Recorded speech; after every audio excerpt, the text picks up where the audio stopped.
Maximus Tranche, sócio fundador da Excellence, gestor de turnaround e estruturação. Nós vamos abordar nesse vídeo o Conselho de Administração, dentro da série Da Glória à Cova. Grande parte de vocês que estão assistindo vai perguntar: o que o Conselho de Administração faz? Quem compõe o Conselho de Administração?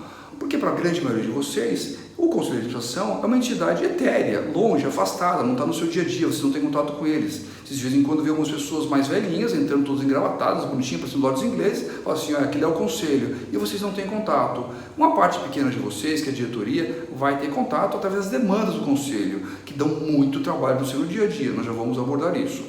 A função do Conselho, composta por essas pessoas proeminentes de capacitação elevada e de experiência, devia ser ajudar a empresa a desenhar o seu futuro, o seu norte, através da experiência que essas pessoas têm, de origens distintas, para não ter um viés viciado, né, que deviam ajudar a formar essa nova estratégia, através de uma leitura de mercado competitivo, tecnologia, questões sociais, ambientais, econômicas, tudo isso ajudando eles a desenharem essa tendência e orientar as ações atuais da empresa nesse sentido, junto com o grupo de direção. Infelizmente, isso não é o que acontece. A gente pode ver muito claramente hoje em dia grandes empresas, mesmo sem uma crise, que acabam indo para o buraco, ou que acabam não atingindo o seu resultado esperado e também indo para o buraco. Então, fala assim, ele não faz nem bem o futuro estratégico, que é o norte, não consegue trazer competitividade para a empresa e também não consegue usar o seu cabelo branco de experiência para reverter o quadro e salvar ela do fracasso. Então a minha pergunta é: o que faz o Conselho de Administração com pessoas teoricamente experientes para ajudar a empresa a ganhar valor e crescer? E na minha resposta é nada. Ele só tem dois papéis muito claros. Um papel político, na verdade divisão de poderes, geralmente societários ou familiares, né, das pessoas querendo manter o poder e o controle sobre a empresa, sobre o norte dela e sobre o caixa, sobre o seu dividendo.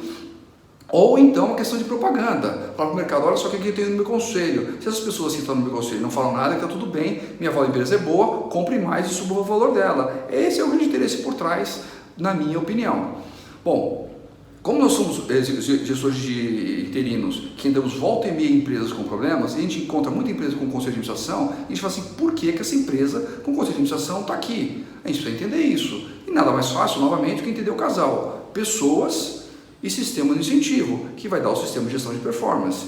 Vamos discutir um pouco de pessoas. A gente vai encontrar pessoas com alto pedigree, alta capacitação no conselho. E na grande maioria das empresas que a gente entra, não é o que a gente vê. A gente encontra três tipos de pessoas: o que eu chamo de vira-lata, são pessoas sem qualificação nenhuma, formação lá embaixo, sem experiência passada relevante, muito pelo contrário, a pouca que tem, muitas vezes destruindo valor e destruindo empresas. Eu falo assim: o que essa pessoa está fazendo aqui dentro? Ela vai levar essa empresa para o buraco. Então você percebe o lado político atuando, ele não tem uma função específica, ele está lá muito mais como um representante.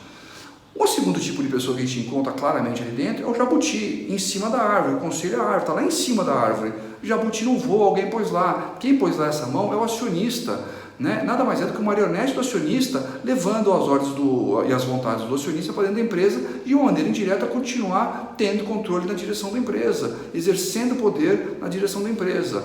Então é um jabuti.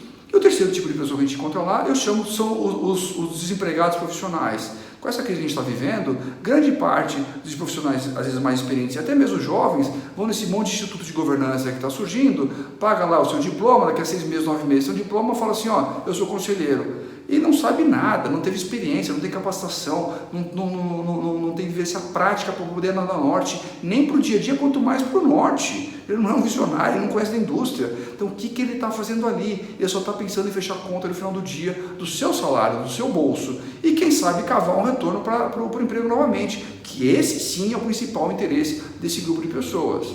Bom, com um grupo desse, você não vai imaginar que a gente vai ter bom resultado, né? Então agora vamos avaliar o sistema de incentivo. Como a gente já falou, a principal função do Conselho de Administração é desenhar o norte, né? Conseguir desenhar, através da leitura e da experiência, para onde a empresa tem que ir e ajudar o grupo de direção, né, uma monitoração de curto prazo, levar esse barco para lá.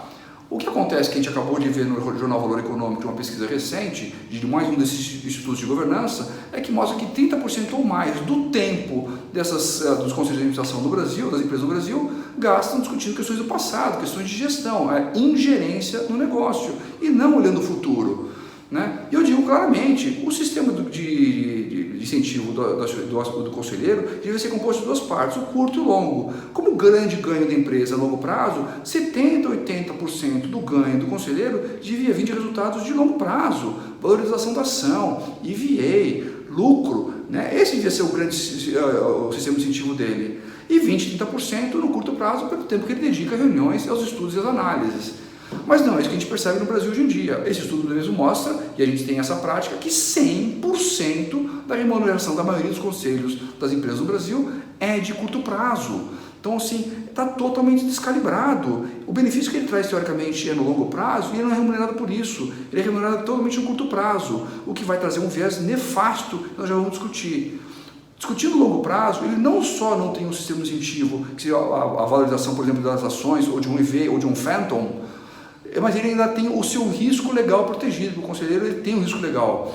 Como ele está em empresas realmente grandes ou médias, que tem uma governança boa, geralmente esse grupo vai ter um seguro de Directors and Officers, ou seguro de E&O, tão conhecido, o que vai protegê-lo de grande parte da sua responsabilidade, do seu liability legal. Então eu falo que eles são velhinhos inconsequentes, eles não têm benefício nenhum, mas também não têm malefício nenhum. Eles estão totalmente focados no curto prazo, em ganhar no curto prazo, em garantir que o chequinho dele, no final do mês, vai estar lá para ele poder completar sua renda, para continuar mantendo o seu padrão, quem me diria padrão, continuar mantendo a sua existência. Então, o que ele está fazendo ali é fazendo estudos, fazendo análises, e por isso que ele demanda tanto a diretoria, e por isso que fica nessa ingerência do dia a dia, porque isso, porque aquilo mais, né, para acumular hora e poder cobrar um cheque maior no final do mês. Na hora que ele faz isso, ele faz com que a diretoria, o executivo e a diretoria gastem um tempo precioso e foco para responder ou se defender do conselho. E isso entra num círculo vicioso, onde os dois ficam se galfinhando, conselho e grupo diretivo, né, numa aparente paz e amizade, mas não é nada disso, não se engane, é um apunhalando o outro mesmo, e nesse meio tempo o barco à deriva, sem norte e sem ninguém com leme na mão. E por isso que grande parte das empresas vão acabar no buraco, porque está solto o sistema, né? Está errado. O que deve acontecer nesse momento é um sistema de incentivo mais balanceado. E o que você percebe claramente é que o conselho de administração, uma ou duas pecinhas ali dentro, eles não estão ali pensando no futuro da empresa, eles estão querendo voltar a ser executivo. Eu falo que é tirar o pijama e a pantufa. Ele quer voltar a ter poder, querer ter prestígio, querer ter o sobrenome da empresa, querer ter a caneta, querer ter o salário e a remuneração. Ele precisa disso, ele já viveu esse glamour, ele precisa disso de volta. Então ele está lá não é para ajudar a empresa no longo prazo, ele está lá muitas vezes para tentar se ajudar no curto prazo.